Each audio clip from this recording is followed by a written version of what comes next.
Yo, what's up YouTube? How's everybody doing? I'm going to pick up from where I left off on the previous video. So if the captives could speak, they would give these shadows real names, which means that they are under the impression that these shadows are real objects and they genuinely exist and that they have individualistic names. So now the allegory of the cave moves on to the part where the one captive gets free. So you have a captive who's only moving forward, who can only see forward, has their hands together, everything together. So everything gets removed. And they stand up and they turn around and they look at the blazing fire. So immediately their eyes will hurt, right?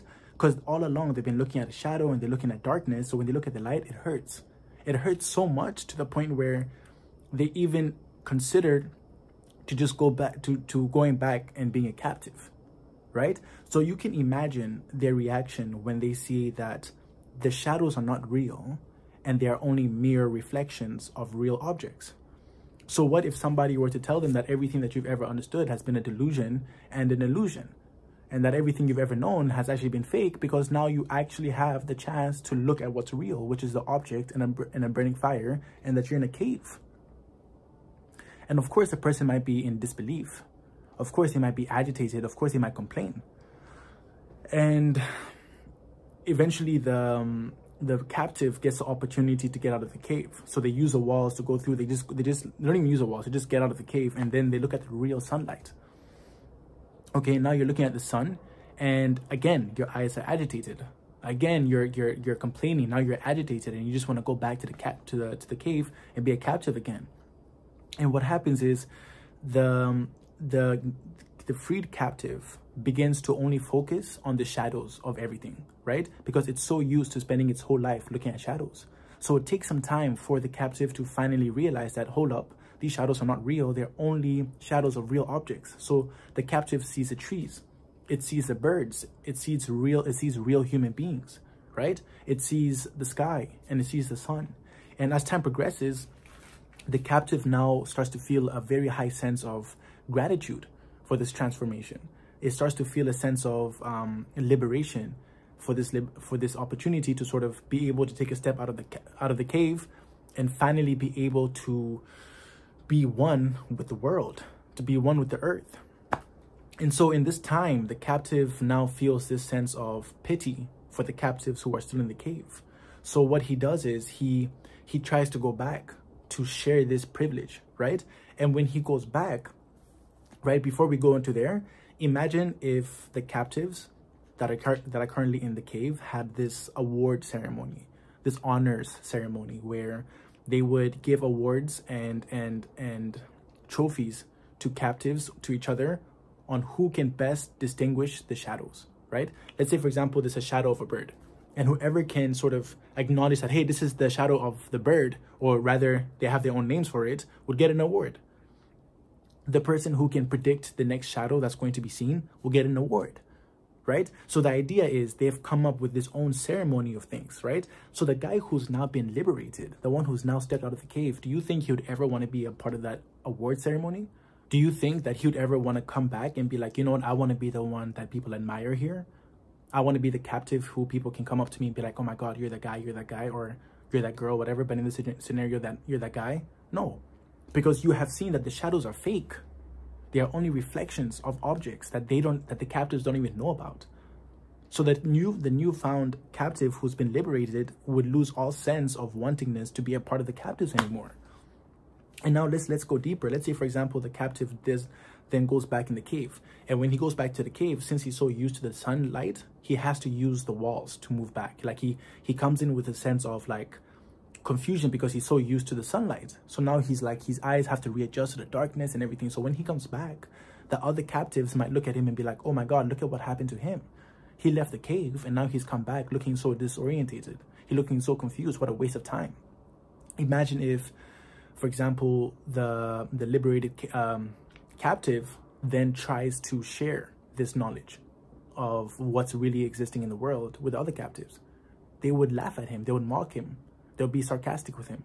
And eventually they would even try to vote and kill him, right? So the whole idea is to understand what it means to be liberated from the cave to be liberated and then come back and to help people. Okay, so let's understand the figurative meanings here. The sun is the light of truth, right? It's the truth, right? And the cave dwellers are human beings before philosophy, before enlightenment.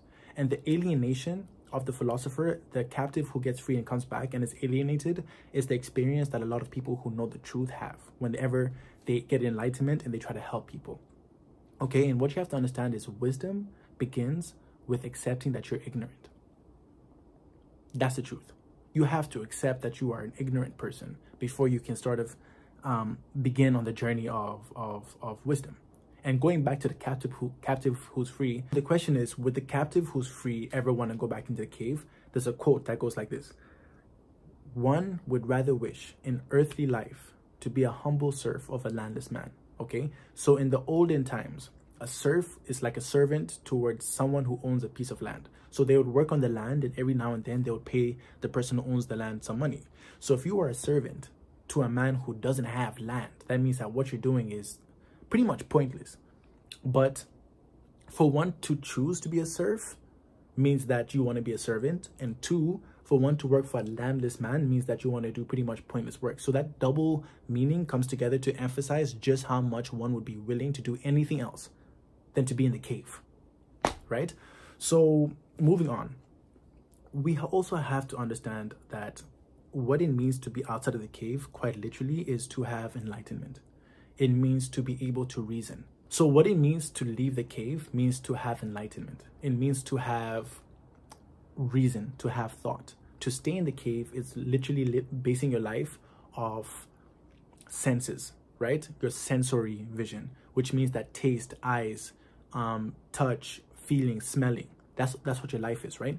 And when you leave the cave, you're open to the idea of the real objects, of understanding, of reasoning, of questioning, asking why, what's going on, who am I? And then you start to actually feel out your true purpose here.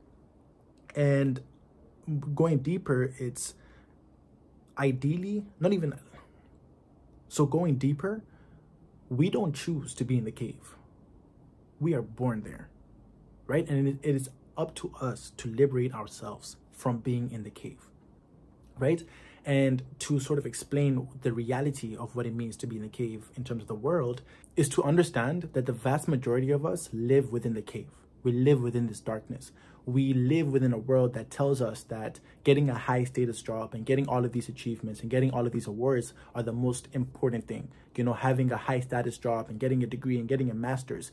And we, at the end of the day, it's a false illusion. But because everybody around us keeps on telling us that, hey, you know what, like you have to get a good job and you have to have that certificate and you have to have this award and you have to make this much money, that's what it means to be successful, we all start to believe it. But it's an illusion. These are only shadows that's been put onto our fragile minds by society. So really, it becomes increasingly difficult to liberate yourself with the more you surround yourself with people who believe in that wholeheartedly. So that's like being the captive, and now you're going to these awards because you're so good at predicting the shadows. It's like being in the world and going to these award shows and getting this money and having a high status job just to tell people that you got it like that.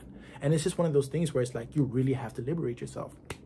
So now, moving forward, how do you move forward in these kind of situations? Unless you want to suffer the same fate as Socrates. Socrates is somebody who the government of like Athens had killed because of his perceptions of the world.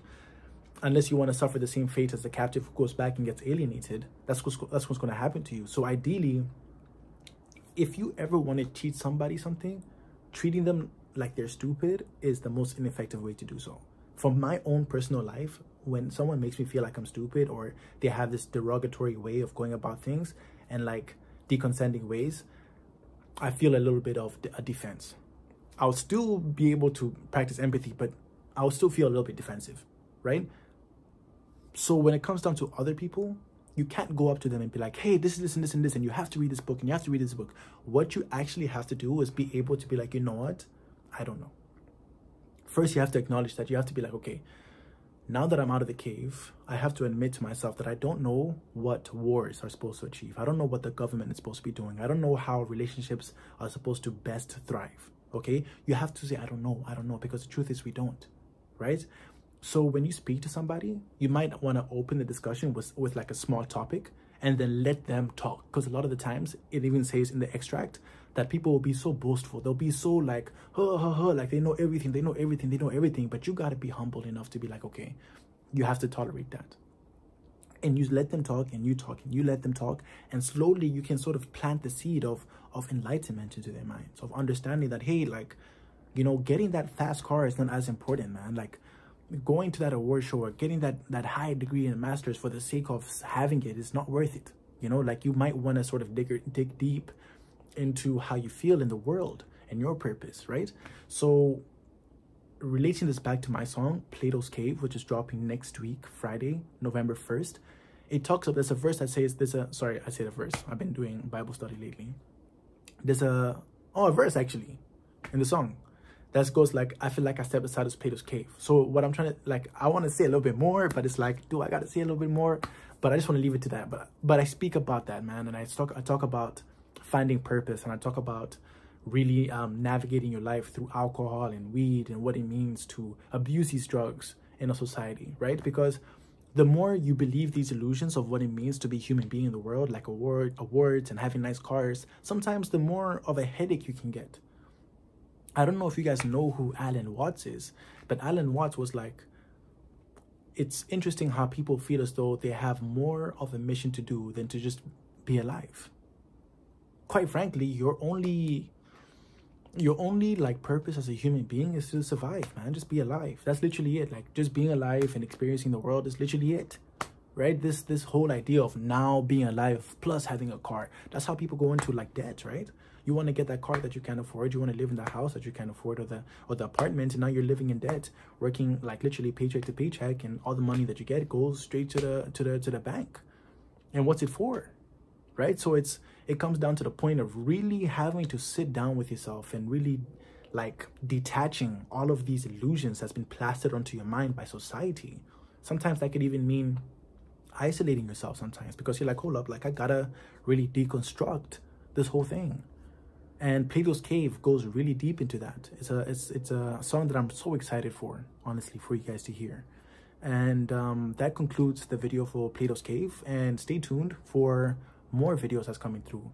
And the more I learn, the more I will share with you guys. But I'm super excited, and thank you so much for watching the video. Stay tuned.